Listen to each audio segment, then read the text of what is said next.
Hello everybody! Today we're doing a little bit of a hybrid between a ranking and an insider's guide. Each video in this mini-series will focus specifically on one skier level. Today we're talking about advanced terrain, which is all single black diamond trails along with certain double blacks. I'm going to give you our top 5 ski resorts in the state for the skill level, and then a mini insider's guide for each resort just for that level. If you don't understand, just keep watching because it's pretty self-explanatory. So with that, let's begin an advanced skier's guide to Colorado ski resorts. To start off, we have Wolf Creek. Everybody knows that Wolf Creek gets the most snow in Colorado. What not everybody knows about Wolf Creek is that it has some really good tree skiing. With all of the snow that Wolf Creek gets, it's always possible to find an untouched spot in the woods off of Alberta. This Alberta area is where most of the good single black terrain is. There's a ton of good glade skiing in these woods between Coyote Park Trail and Orion's Beltway. None of it is terribly steep, so it's good to learn tree skiing in. Obviously, the further away from the lift you can get, generally to the looker's left here, the fewer people you'll encounter. Orion's Beltway runs along the edge of a bit of a shelf. This terrain gets quite steep just below Orion's, especially over here on the looker's right. However, the stuff over here by Charity Jane still isn't too difficult. If you've watched the Wolf Creek Insider's Guide, you'll know that the Charity Jane beginner pod is still a bit perplexing to me, but the lift does serve to get you back to Alberta for another lap if you're coming from any of this stuff way out by the boundary here. One of the biggest downsides to Wolf Creek for advanced skiers is that the Alberta lift is extremely slow, taking 12 minutes with no stops to get from bottom to top. However, the ability to get away from everyone else and find untouched powder in easy glades gives Wolf Creek our number 5 ranking for advanced skiers in Colorado. Our 4th ranked ski area is Copper Mountain. On first glance here, Copper doesn't appear that it belongs on this list. However, some of Copper's best and least busy terrain is their black diamond terrain on the extremities. To start, we'll look over at East Village, here. These single blacks under Super B are all typically groomed. Super B gets some crazy long lines though, so I tend to avoid this area, especially in the morning. Instead, I like the Alpine lift. Alpine is a really long ride, but it's still shorter than Super B when you factor in the B's lines. Triple Treat and sometimes Too Much or Far East are groomed in this area. There are a couple of glades here that aren't too busy because they don't typically have the best snow due to their low elevation. Just above Alpine here is the Resolution pod. In this pod are a bunch of mogul single blacks down here, along with 000 to Hodson's Cut, which is a sequence of groomers. 000 is one of the steepest groomers you'll find anywhere. The Resolution lift is very similar to Alpine in that it is a long ride but doesn't get bad lines on normal days. Do be careful on powder days, as you can get stuck in some quite long lines at Resolution on those days. Accelerator, which tends to get about 10-minute lines, offers access to a few mogul blacks. Although busy, these blacks are nice to learn moguls on because they're so short. The Storm King T-Bar offers a black groomer, Hallelujah Ridge, which is nice for progression from blues as it's relatively easy. Just below Storm King are a bunch of glades that have better snow than the ones in East Village, but are also way busier. Over here, the Sierra Lift offers access to some very wide open bowl-like terrain. To the looker's right is a ton of incredible tree skiing along with a pair of easier mogul blacks. On this frontside trail map, you can see the tops of the Mountain Chief and Blackjack lifts. Here on the backside trail map, you can see that they offer access to a bunch of great mogul blacks.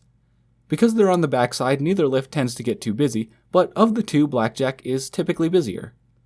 Rattler and Summit Stash are also 2 black groomers. Copper has a lot of groomed blacks.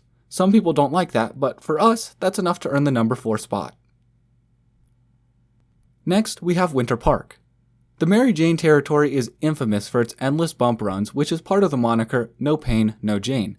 However, we'll start down here in the Winter Park territory. Underneath the Explorer Express here are a bunch of shorter mogul blacks. Under Prospector are Engledive and Over and Underwood. These are 2 super short, shallow mogul blacks. They are great as your first ever mogul run, although they tend not to have as good a snow as the Jane runs. Gambler, Aces and Eights, and Pioneer Express Trail are 3 super short mogul blacks that are a little bit steeper than the Prospector pair. Off of Sunspot is Outhouse.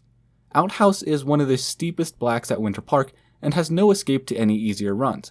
You'll see the warning signs at the top, but you should definitely be very good at the other mogul runs before you try Outhouse. Now, let's move to Mary Jane. By far the most popular lift in Mary Jane, Super Gauge gets some fairly long lines. Although they do move decently quickly, typically not lasting more than 20 minutes, it is still significantly faster to take any of these other 3 doubles, which are 3 of the 4 original lifts in Mary Jane. The fourth, Galloping Goose, is your access to Challenger. We'll discuss Challenger in a bit.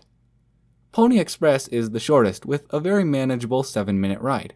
However, it only accesses Pony Express Trail, a very narrow track down the lift line, and the lower parts of Rival Sight Notch and Super Gauge Trail. All 3 of these runs are very steep, and the latter 2 are very popular. Iron Horse has the longest ride time in Winter Park, with a ride time of about 12 minutes. It serves all of these shorter blacks, which aren't quite as steep as those previous 3. Pine Cliffs, accessed from both Super Gauge and Iron Horse, is one of the hardest blacks in all of Winter Park, as it has quite a few drops and is otherwise very steep if you avoid the rocks. Iron Horse and Pony Express typically only run weekends, but if they're running, I would highly recommend taking them. To access Challenger, you'll need to come down Corona Way, or you'll need to take Galloping Goose from the Super Gauge lift. Challenger is a pretty long ride, but it's absolutely worth it for the terrain it serves. If you just can't stand it, you can also access the Challenger stuff from Lunch Rock by taking Rollins Ridge. Be careful though, because Rollins Ridge is easy to miss. In the Challenger pod are a ton of long black mogul runs.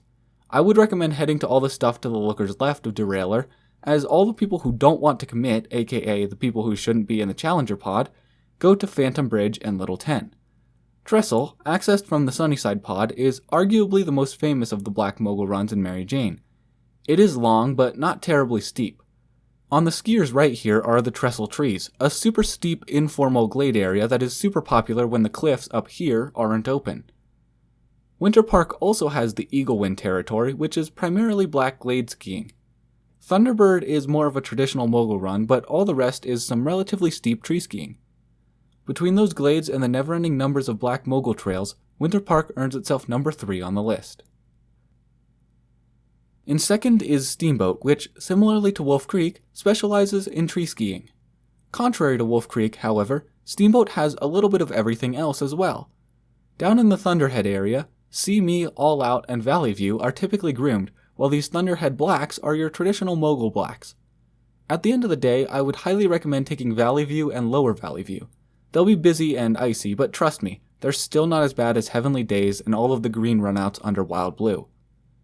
On the upper mountain, the Storm Peak and Sundown Express lifts are easily the busiest lifts on the mountain after the gondola lines have abated in late morning. I would recommend heading to Sundown as it tends to be the less busy of the 2. From the 23-24 season and onward, you'll be able to take the Wild Blue gondola straight up to the top of Sunshine Peak, here, straight out of the base. My assumption is that Wild Blue is going to be very popular, so taking the Steamboat gondola to Sundown or Storm Peak instead will probably have less lines than Wild Blue. Situated between the 2 quads is the first of the great tree skiing areas.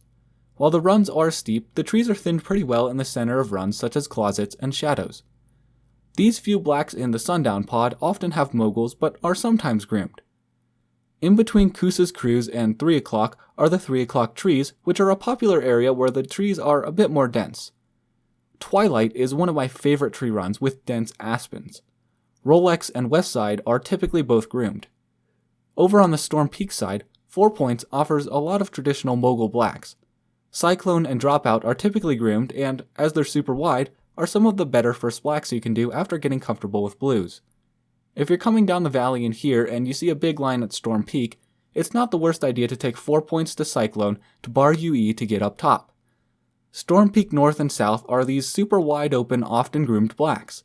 They're also not too bad as starter blacks. The Pony Express, over on the far left here, offers a ton of great mogul blacks along with some good tree skiing in between all of the runs.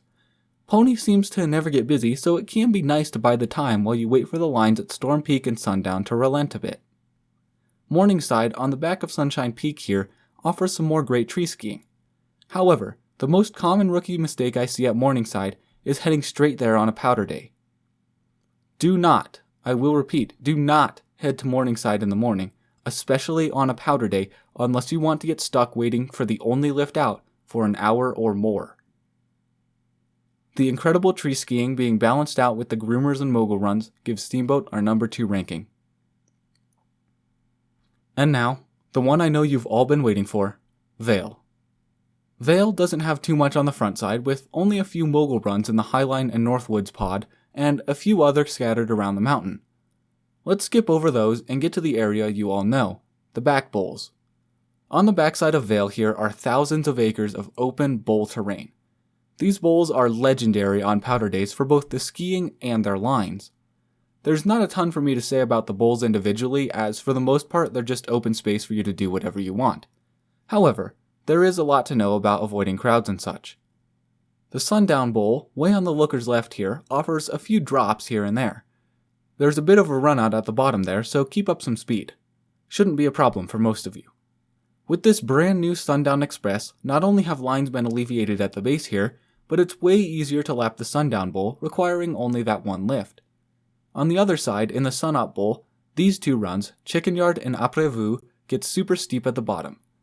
Unless you've skied the back bowls before, I would recommend starting with Sundown or a different bowl before heading to these runs. The Sunup Bowl offers the option to take a lift from midway down. This super short lift is used to lap the Yonders, which are a bit less steep than the other areas in the back bowls, or to access different areas. My most practical use for it, however, is gauging how lines are going to be at other lifts. You'll understand why later, but if you're at Sunup with the intention of heading to Orient, but Sunup has long lines, you're probably not going to want to head to Orient. In that scenario, I would highly recommend lapping Sundown or Teacup instead. The Teacup Express, right in the middle here, is actually one of the least busy lifts at Vail for most of the day. Avoid it like the plague after about 2, however, as it'll get some bad lines as everyone heads back to the front side from the Blue Sky Basin. Part of the reason it's not busy is because it doesn't have a ton of runs to lap. As such, its best use is as an alternate to the Orient Express. Orient is the busiest lift on the backside by far, as it has the lion's share of the blues in the back bowls. But what most people don't realize is that if you come down and Orient has a huge line, it is almost always worth it to head on down to Teacup instead. I try to avoid the China Bowl because it is so overwhelmingly busy, but Teacup is the way to lap it if you do so desire to ski with 1,000 of your new best friends. The one area you will have to wait in the Orient line for are the Siberia and Mongolia bowls. But take my word for it, it is absolutely worth it. The Mongolia platter very rarely operates, so if you're willing to hike up the lift line a little bit, you can access the Mongolia bowls, which offer the same incredible skiing without all the other people. Eventually, a new high-speed quad will be put in just to access the Mongolia and Siberia bowls, but for now, that's the place to get away from everyone else, but still get the back bowls experience. On the opposite face of the back bowls is the Blue Sky Basin. Blue Sky offers some great tree skiing down both sides of this main ridge. You can just head down one of these blacks and you can duck into some great trees on both sides of all the runs. This tree skiing is a great addition to the infamous back bowls, which are obviously what carry Vail to being the best resort for advanced skiers in the state of Colorado. That about wraps it up for advanced skiers. Please leave any questions down below. Go check out the other skill level guides or insider's guides to be in the know about all that Colorado ski resorts offer. Thank you all so much for watching. All my love, I'm out.